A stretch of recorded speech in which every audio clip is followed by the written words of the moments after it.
are listening to I Am Refocused Radio with your host, Shamaya Reed. This show is designed to inspire you to live your purpose and regain your focus. And now, here's your host, Shamaya Reed.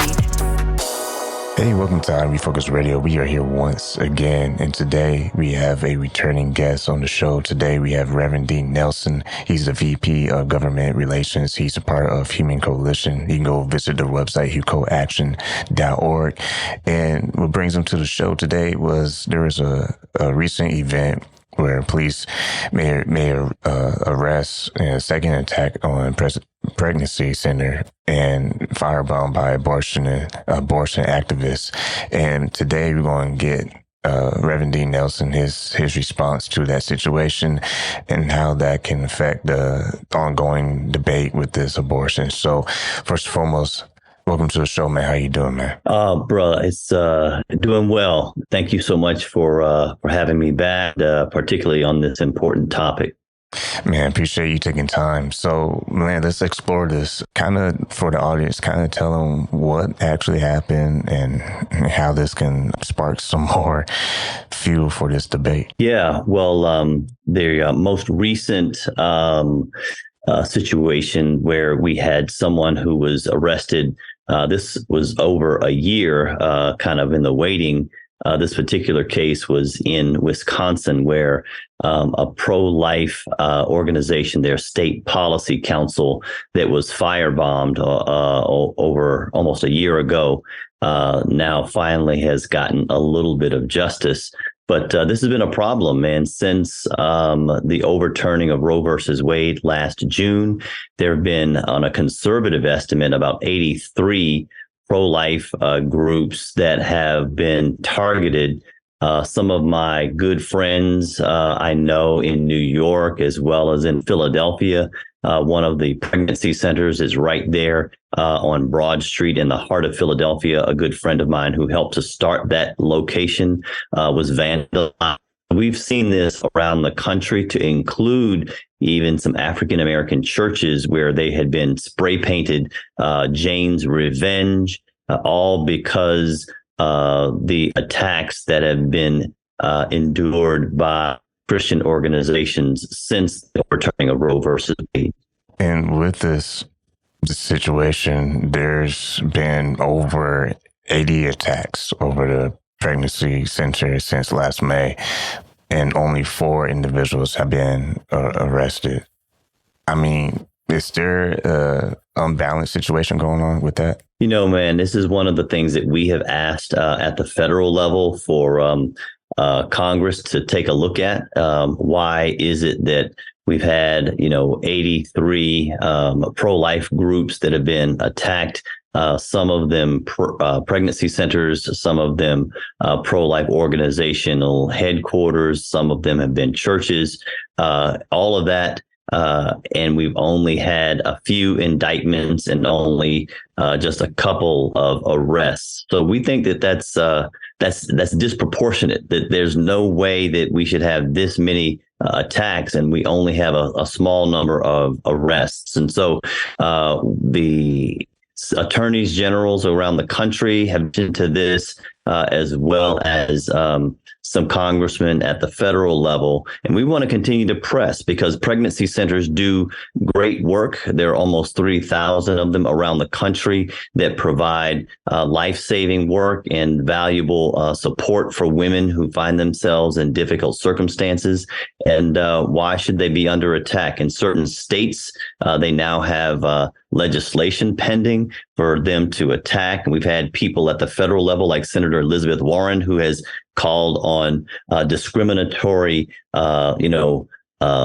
bills to come against pregnancy centers. And so we're saying that this is unfair and it should be stopped. We want to have a country that is protecting organizations that are doing good work, not putting them in harm's way. Once again, we're talking to Reverend Dean Nelson, VP of Government Relations. He's with Human Coalition. You can go to the website, hucoaction.org. And speaking of states, Minnesota is proposing a law, and this law would force pregnancy centers to stop dissuading women from having abortions and to keep state funding. What is your reaction to this proposed law? Yeah, we've seen these kind of things in my past before. This again is, I think, misplaced anger, really, from the pro-abortion side. They want to do anything that they can to squelch any type of competition. What we're saying is we need to have laws that are actually protecting pregnancy centers. Colorado has introduced a bill that would restrict pregnancy centers. Even in Kentucky, which I don't think that it will go anywhere, they want to require medical licensing standards for all pregnancy centers, whether they were medical or not. And in Vermont, the Senate recently approved a bill that will require pregnancy centers to adhere to certain standards that really are already proven unconstitutional. A few years ago, there was a law or a case that went to the Supreme Court that was brought by a group called NIFLA that showed that they could not discriminate against pregnancy centers by preventing them from their free speech rights. And so we see a number of these attacks, but at Human Coalition and Human Coalition Action, we want to be able to do all that we can to affirm and to protect pregnancy centers for the vital work that they do. We know that women who are seeking abortions really just need help.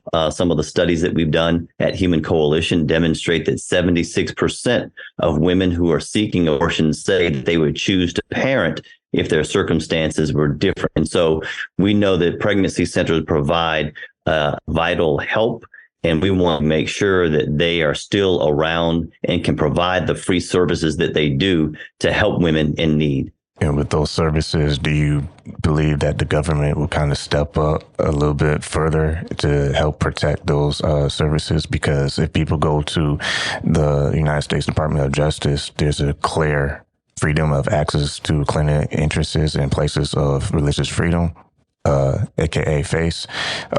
It's clear. It states what is acceptable and what's not. Yeah, we don't really have a whole lot of hope that the current Department of Justice would do that. I think that we really want to work in states like Texas and other states that we've worked with, where they're not just affirming the work of pregnancy centers, but they're also expanding funding so that we can help these women in need. That's something that has been done in Texas. We believe that they're going to expand their support for women. Human Coalition has worked tirelessly with our staff to make sure that that happens. We've done that also in states like Arizona, in states like Tennessee, and we're trying to do that also in states like Florida and Indiana as well. We believe, again, number one, rescuing children is our primary mission. But additionally, we do that through helping women who find themselves in these difficult circumstances. And that's what we'll continue to do. And we'll continue to challenge those pro-abortion activists, as well as those who are serving pro-abortion legislators, to rethink their positions and to find ways to help protect pregnancy centers, again, who are doing great work. Talking to Reverend Dean Nelson. You can go visit the website, hucoaction.org. And man, thank you for your time. I know you're busy, man. Go get some rest. Hey, bro, thank you so much for bringing attention to this. We'll continue to keep the fight.